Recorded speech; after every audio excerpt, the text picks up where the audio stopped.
नमस्कार दोस्तों, जय श्री कृष्ण। स्वागत है आपका अपने YouTube चैनल पंडित के टोटके में। दोस्तों, आज हम सुनेंगे उत्पन्ना एकादशी संपूर्ण व्रत कथा। दोस्तों, कथा सुनने से पहले आपसे निवेदन है, चैनल पर नए हैं तो सब्सक्राइब जरूर करें, साथ ही वीडियो को लाइक करें। दोस्तों,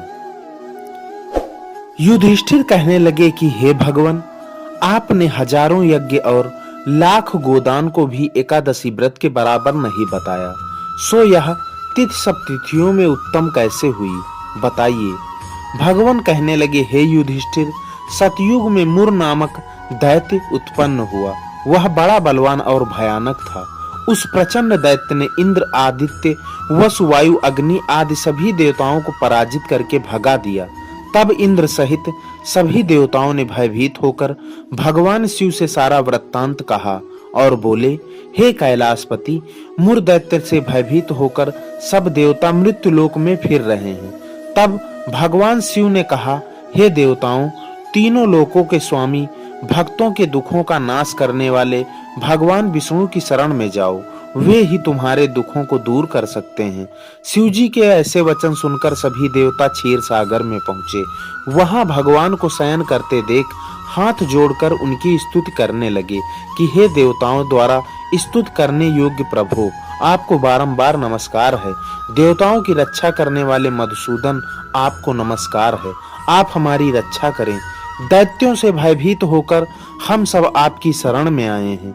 इस संसार के कर्ता, माता पिता, उत्पत्ति और पालन करता और संहार करने वाले हैं। सबको शांति प्रदान करने वाले हैं। आकाश और पाताल आप ही हैं।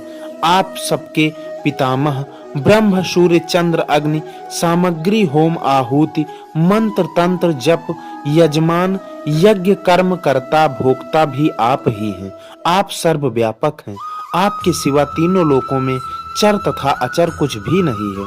हे भगवान, दैत्यों ने हमको जीतकर स्वर्ग से भ्रष्ट कर दिया है और हम सब देवता इधर उधर भागे भागे फिर रहे हैं। आप उन दैत्यों से हम सबकी रक्षा करें। इंद्र के ऐसे वचन सुनकर भगवान विष्णु कहने लगे कि हे इंद्र, ऐसा मायावी दैत्य कौन है जिसने सब देवताओं को जीत लिया है? उसका नाम क्या है? उसमें कितना बल है और किसके आश्रय में है तथा उसका स्थान कहाँ है? यह सब मुझसे कहो। भगवान के ऐसे वचन सुनकर इंद्र बोले, भगवान, प्राचीन समय में एक नाड़ी जंग नामक राक्षस था। उसके महापराक्रमी और लोक विख्यात मुर नाम का एक पुत्र हुआ। उसकी चंद्रावती नाम की नगरी है। उसी ने उस सब देवताओं को स्वर्ग से निकालकर वहां अपना अधिकार जमा लिया है। उसने इंद्र, अग्नि, वरुण, यम, वायु, ईश, चंद्रमा, नैनत आदि सबके स्थान पर अधिकार कर लिया है। सूर्य बनकर स्वयं ही प्रकाश करता है, स्वयं ही मेघ बन बैठा है और सबसे अजेय है। हे असुर नंदन, निकंदन, उस दुष्ट को मारकर देवताओं को अजेय बनाइए। यह वचन सुनकर भगवान ने कहा, हे देवताओं, मैं शीघ्र ही उसका संहार करूंगा। तुम चंद्रावती नगरी जाओ।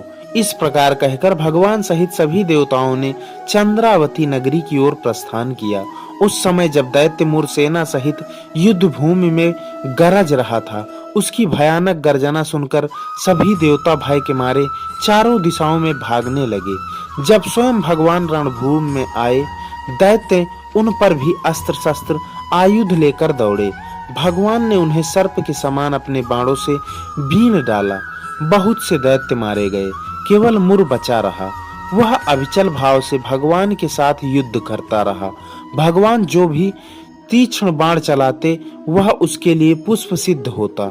उसका शरीर छिन्न भिन्न हो गया, किंतु वह लगातार युद्ध करता रहा। दोनों के बीच मल्ल युद्ध भी हुआ। 10,000 वर्ष तक उनका युद्ध चलता रहा, किंतु मुर नहीं मरा। थककर भगवान बद्रिकाश्रम चले गए। वहां हेमवती नामक सुंदर गुफा थी। उसमें विश्राम करने के लिए भगवान उसके अंदर प्रवेश कर गए। यह गुफा 12 योजन लंबी थी और उसका एक ही द्वार था। विष्णु भगवान यहाँ योग निद्रा की गोद में सो गए।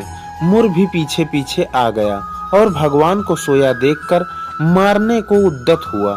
तभी भगवान के शरीर से उज्जवल कांतिमय रूप वाली देवी प्रकट हुई।